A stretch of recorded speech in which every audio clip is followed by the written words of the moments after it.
CCGL9030 Understanding the Financial Crisis. Presented by Li Ho-long, Matt Wing-chung, Ng-Yun Tan, Tou Ka-yan, Jie Ho-yun, Jie Shin-chung, Wang Hing-sheng.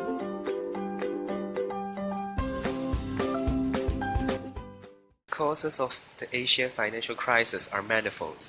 Firstly, it refers to poor institutional arrangements in banks and financial intermediaries. These financial institutions lacked incentives for risk management. As a lender, they failed to assess the borrowers as they allocate credits. Sometimes, they were lending based on personal or political interest without proper assessment on risk and return. Such credit allocations, which even poorly managed firms can receive loans, create economic uncertainty and underlying problems.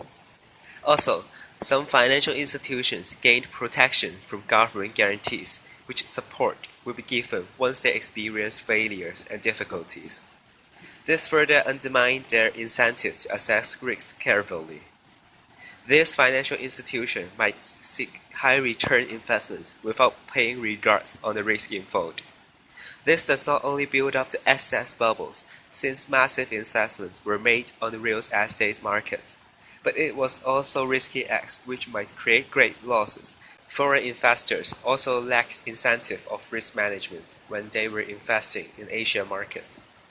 Believing in the rapid development of Asian emerging markets, many of such foreign investors invest in local markets with massive foreign capitals for quick money.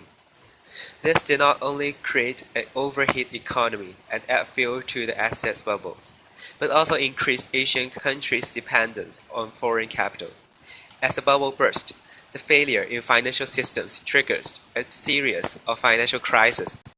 After the burst of equity bubble in the early 2000s, companies shifted their practice of financing from borrowing money to growing capital surpluses.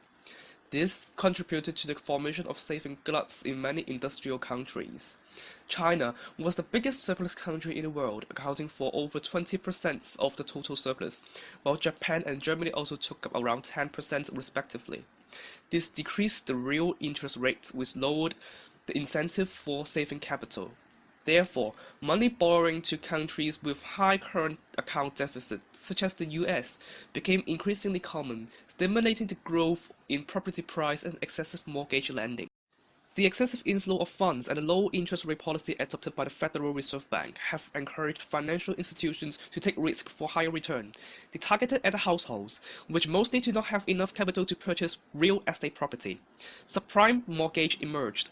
It is generally provided to borrowers who may have a troubled credit record or financial history. They may face difficulties in repaying the loan on time and thus are not welcomed by prime mortgage lending. Under these circumstances, more households are qualified to get a loan for their houses. The demand for houses far outweighed its supply, and the property price increased significantly. A bubble started to grow. To illustrate, the inflation-adjusted Case-Shiller Home Price Index boomed from 142 in 2002 to 202 in 2006. During the period, financial institutions were engaged in providing subprime mortgages with lax credit standards and conditions by allowing households to obtain loans without requirement of down payment or proof of income. This greatly increased the chance for the homeowners to go default when they foreclosed and their monthly payments were changed into real houses. When comparing the causes of the two crises, there are many similarities. First of all, the origin of both crises were in emerging markets, which attract billions of investments. For the Asian financial crisis, it was the Asian economic markets which attract a surge of foreign investments which build up asset bubbles. While in the subprime mortgage crisis, the growing housing markets was the root cause of the panic. Investors in those periods were too optimistic with the future growth of these emerging markets. Believing in the continuous growth of the markets, they took part in massive investments and even leveraged for quick profits. If emerging markets is the root cause of the crisis, the wrong practice of banks and financial institutions in both crises had just made the situation even worse. During the true crisis, bank and financial institutions failed to manage risk and allocate credits correctly. In the Asian financial crisis, banks had low incentive for risk management and lent them loans without assessing the borrowers. On the other side, banks in the subprime mortgage crisis had few regulations on subprime lending, with lax lending practice in mortgage and debt derivatives. All this increased risk and uncertainty in the economic markets, which showed the seeds of the crisis. Lastly, in both crises, government did not pay enough efforts in financial regulations and supervisions. Back to the Asian financial crisis, the Asian governments lacked regulations on the flows and allocations of foreign capitals, which eventually led to the bubble formations. Similarly, the US government did not have enough supervisions on financial institutions and credit rating agencies in issuing loans and rating the mortgage correctly. Government could have prevented the crisis if regulations and supervisions were done to the financial markets. Yet, the failure. The first similarity is the underestimation of the outbreak of crisis. At the first stages of these two crises, despite the signal given by the market, people were still optimistic towards the economy. In the 1990s, the current account deficit and foreign short-term debt reserve ratio for Asian countries were at peak level, with Indonesia, Korea, and Thailand exceed 1.0 in 1994. However, people at the time was over-optimistic towards the massive and rapid inflow of foreign capital and ignored the vulnerability of the economy. After the burst of housing bubbles which led to the subprime mortgages crisis, people were still confident in the giant and robust US economy, while others argued that solely the failure of the housing market would not lead to the complete collapse of the financial market. Even the Congressional Budget Office believed that the situation at the time being was similar to the previous mild recession, but not a serious one. The second similarity is the chain reaction in the worldwide crisis. Both crises started in particular regions, but then turned into worldwide crises after chains of reaction. Since the fund managers in 1990s used to follow other fund managers' behaviors without standard risk management, and first, massive foreign capital flowed into the Asian countries rigorously. When the Thai baht was allowed to free flow on 2nd of July in 1997. As such, not only the Asian countries, many foreign investors in the globe suffered great loss. With the securitization of mortgages, the mortgage-backed securities and the derivatives emerged.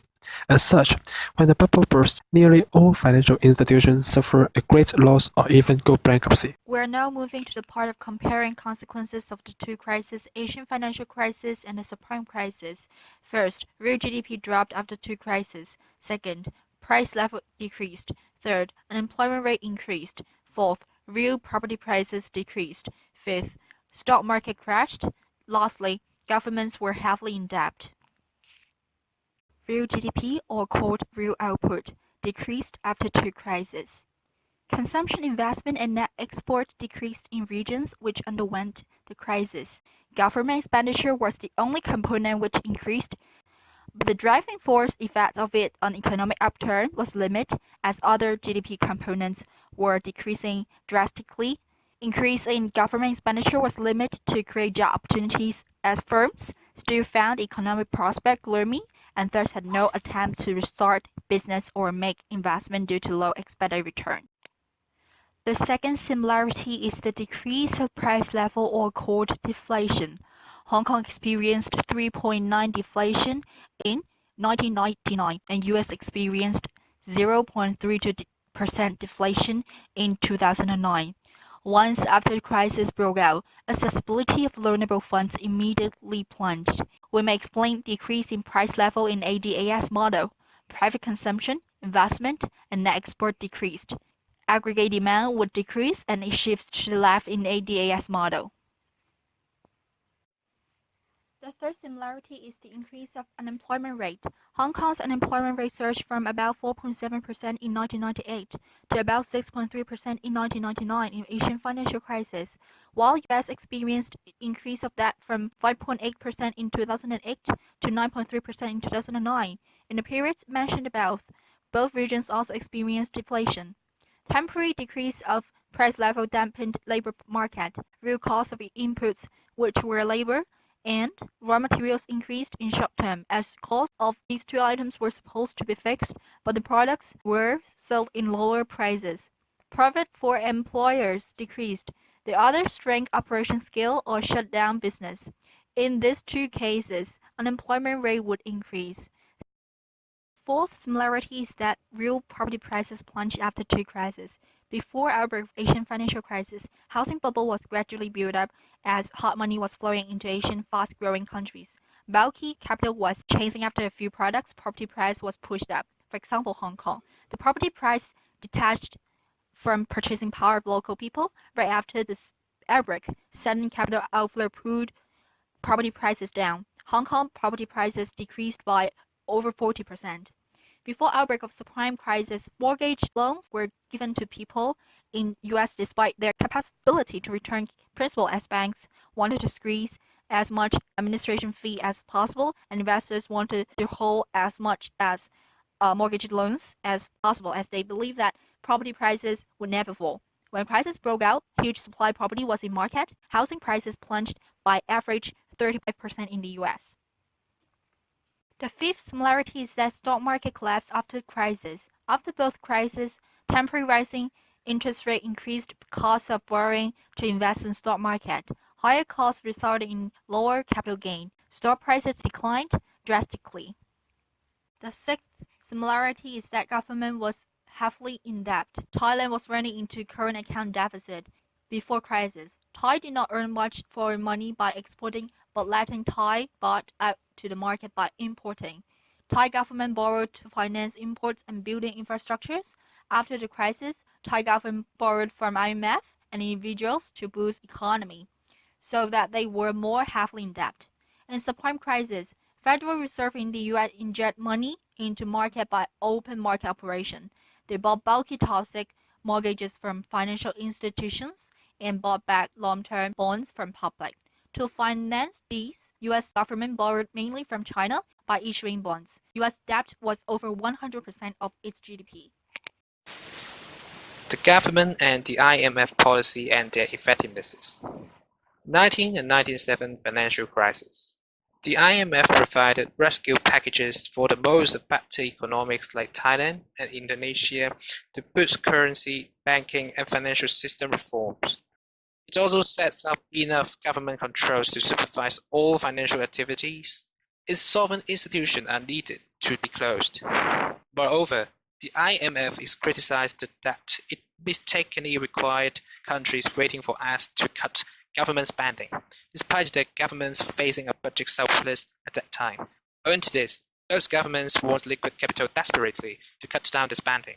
It lengthened the time for the developing countries to recover. 2008 financial crisis.